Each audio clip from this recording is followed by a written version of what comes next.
नमस्कार. हर्षवर्धनने खूपच विचित्र प्लॅन रचलेला असतो. शौर्य हर्षवर्धनला बोलत असतो, डॅड, तुम्ही जे काही करताय ते मला सुद्धा सांगा, मी सुद्धा तुम्हाला मदत करेन. पण डॅड, तुम्ही उगाच चुकीचं पाऊल उचलू नका. तेव्हा लगेच हर्षवर्धन बोलतो, मला तुझी गरज नाही शौर्य.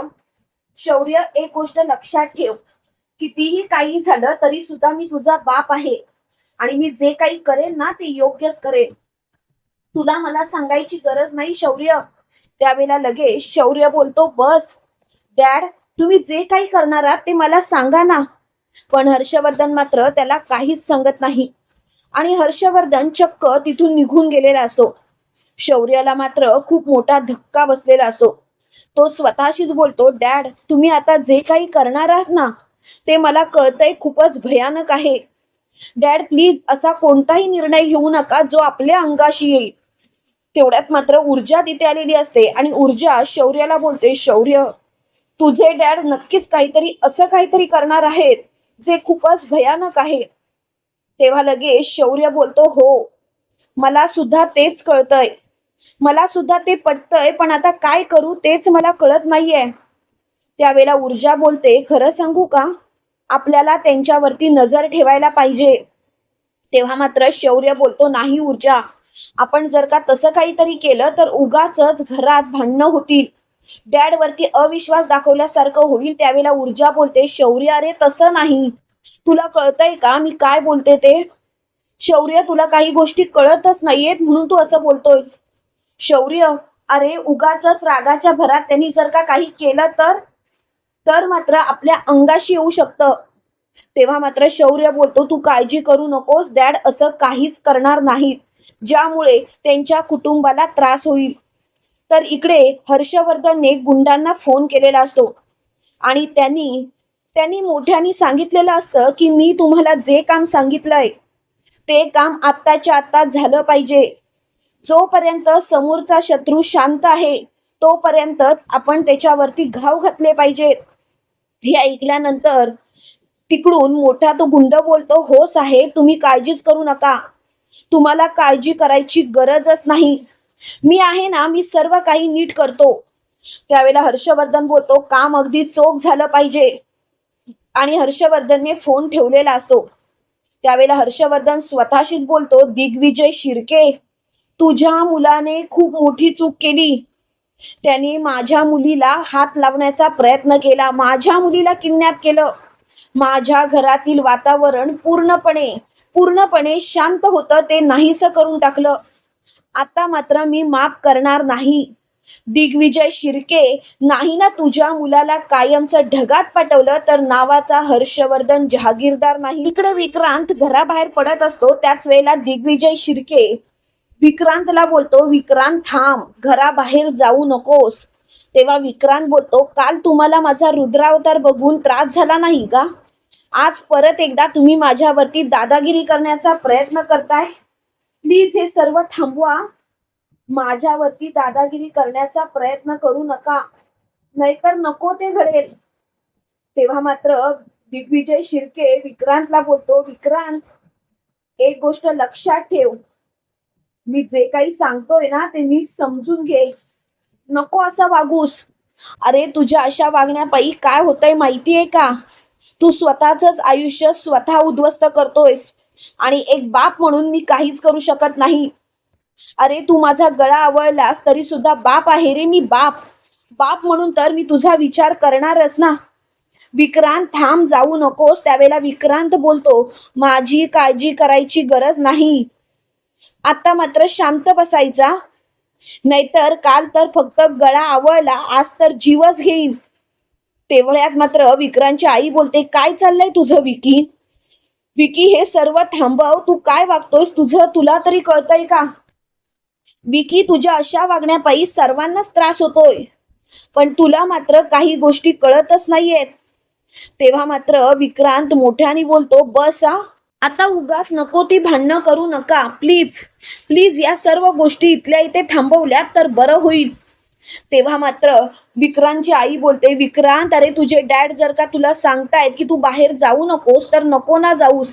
विक्रांत थांब ना. पण विक्रांत मात्र काहीच थांबायला तयार नसतो आणि शेवटी विक्रांत बाहेर पडलेला असतो.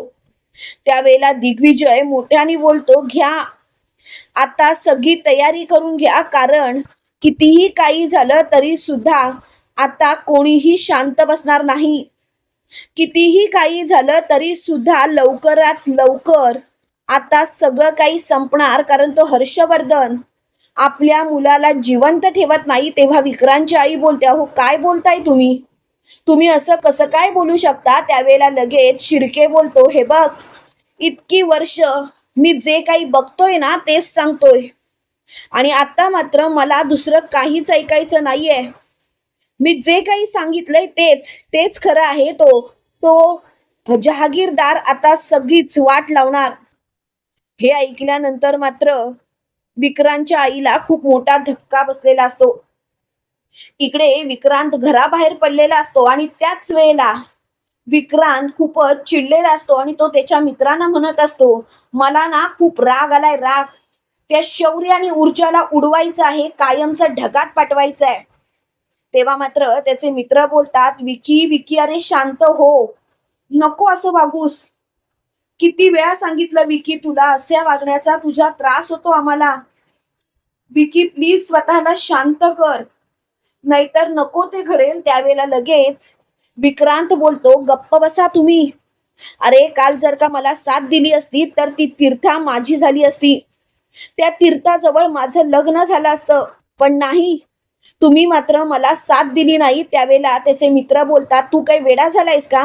आणि त्याच वेळेला गोळीचा आवाज होतो आणि विक्रांतच्या छातीमध्ये गोळी झाडलेली असते. त्यावेळेला विक्रांत रक्तबंबाळ होतो आणि चक्क खाली पडलेला असतो. त्यावेळेला विक्रांत खूपच खूपच रक्तबंबाळ झालेला असतो. त्यावेळेला त्याचे मित्र मात्र खूपच घाबरतात. ते इकडे तिकडे बघत असतात पण कोणीच समोर नसतं. विक्रांतने डोळे मिटलेले असतात. त्याचे मित्र बोलतात, आता काय करायचं, म्हणून त्यांनी शिर्केंना फोन केलेला असतो. शिर्केंना फोन केल्यानंतर शिर्के बोलतात, काय रे, काय झालं, मला का फोन केला, तुमचा मित्र तुम्हाला भेटला नाही का. नाही, तो तर भेटणारच ना, गावगुंडच आहे. तेव्हा मात्र ते मित्र बोलतात, सर सर लवकर तुम्ही या, विक्रांत वरती गोळी झाडली गेली आणि तो खूपच रक्तबंबाळ झालाय, रक्त खूपच वाहून गेलाय, सर प्लीज लवकरात लवकर या. त्यावेळेला शिर्केच्या हातून मोबाईल खाली पडतो आणि तो धपकन खाली बसतो. त्यावेळेला विक्रांतची आई बोलते, अहो काय झालं, अहो काय झालं. त्यावेळेला लगेच शिर्के मोठ्याने बोलतो, होत्याचं नव्हतं झालंय, आता सगळं काही संपल्यात जमा आहे, आता काहीच करू शकत नाही आपण, सगळं संपलं सगळं. त्यावेळेला मात्र मोठ्याने विक्रांतची आई बोलते, अहो काय बोलताय तुम्ही, खरंच कळत नाहीये, प्लीज हे सर्व थांबवा आणि खरं काय ते सांगा बघू. त्यावेळेला लगेच मोठ्याने शिर्के बोलतो, विकी वरती गोळी झाडली गेली आहे आणि विकी आता रक्तबंबाळ आहे. खरं सांगायचं तर मी सांगत होतो ना त्याला बाहेर पाठवू नका, पण तुम्ही मात्र माझ्या बोलण्याकडे लक्षच दिलं नाही आणि त्या मुलाने सुद्धा माझं काहीच ऐकलं नाही. त्यावेळेला लगेच अर्पिता बोलते, पण डॅड हे सर्व कुणी केलं. त्यावेळेला मोठ्याने शिर्के बोलतो, आता हे सर्व कुणी केलं हे शोधण्यापेक्षा जर का हे सर्व करणाऱ्या माणसाला आपण लवकरच शोधून काढू, पण आधी आपल्या विकीचा जीव तर वाचूया. त्यावेळेला मात्र अर्पिता बोलते, डॅड डॅड आता काय करायचं. त्यावेळेला मोठ्याने शिर्के बोलतो, आता आपण काहीच करू शकत नाही. इकडे हर्षवर्धन मात्र खूपच चिडलेला असतो, कारण त्याला अजूनही त्या गुंडांचा फोन आलेला नसतो. आणि तेवढ्यात मात्र त्या गुंडांचा फोन हर्षवर्धनला येतो आणि त्यावेळेला हर्षवर्धन बोलतो, काम चोख झालं का. त्यावेळेला लगेच तो गुंड बोलतो, हो हो साहेब, काम चोख झालंय, काळजी करायची गरज नाही. अहो तिथेच संपलाय, तो दचकलाय. तेव्हा मात्र हर्षवर्धन बोलतो, वाह, खरंच खूप मोठी आणि छान बातमी दिलीस.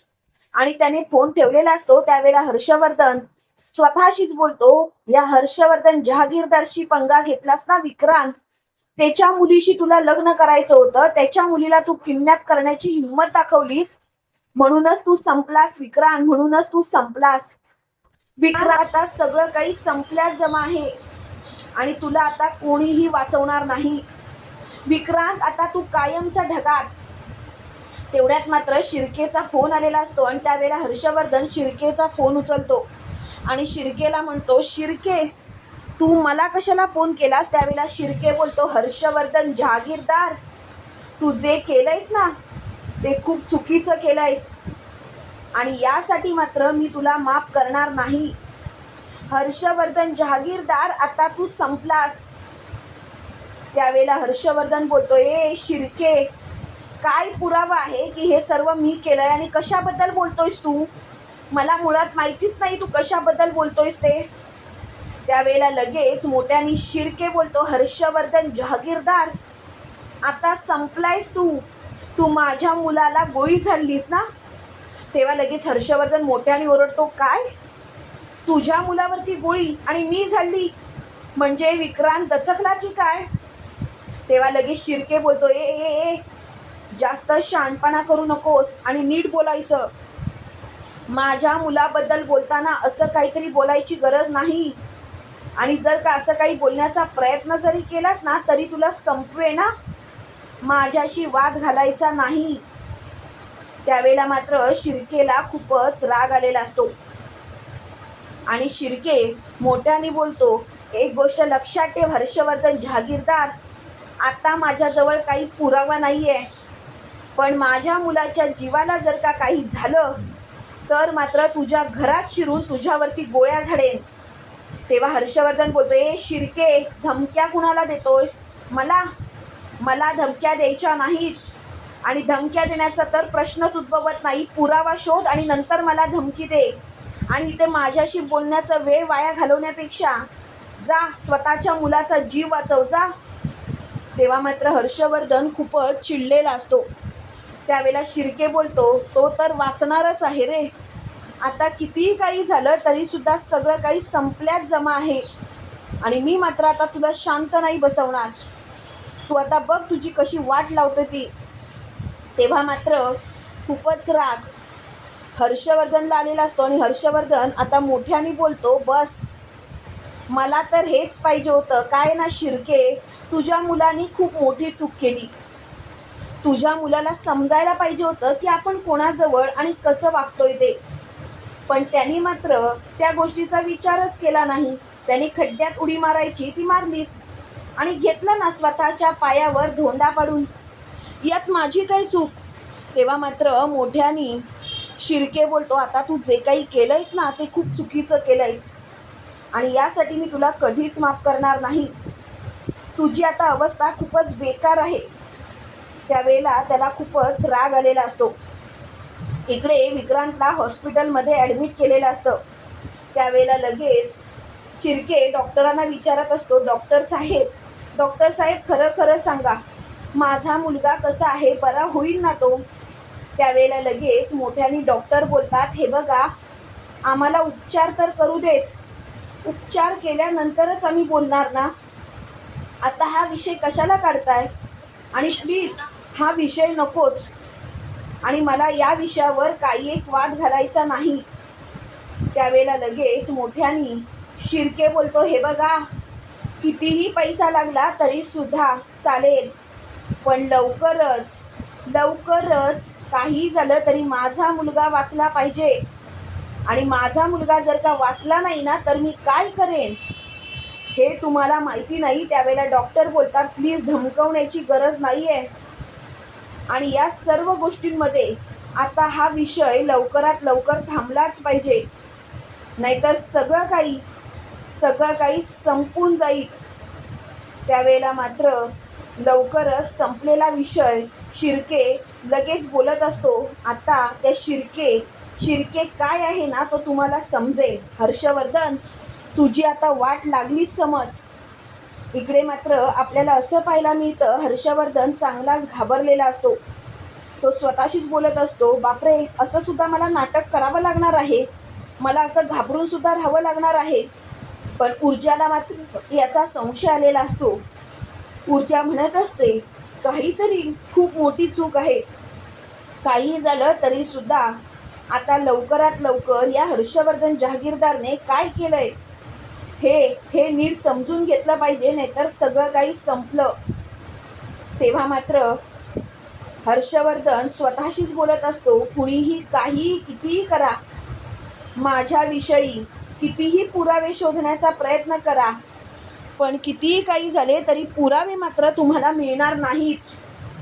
आणि हर्षवर्धन तिथून जात असतो त्यावेळेला ऊर्जा बोलते, हर्षवर्धन सर, तुम्ही जे काही करताय ना ते चुकीचं करताय, हे थांबवा, नाहीतर सगळं काही निस्तनाबूत होईल. Harshvardhan sir please.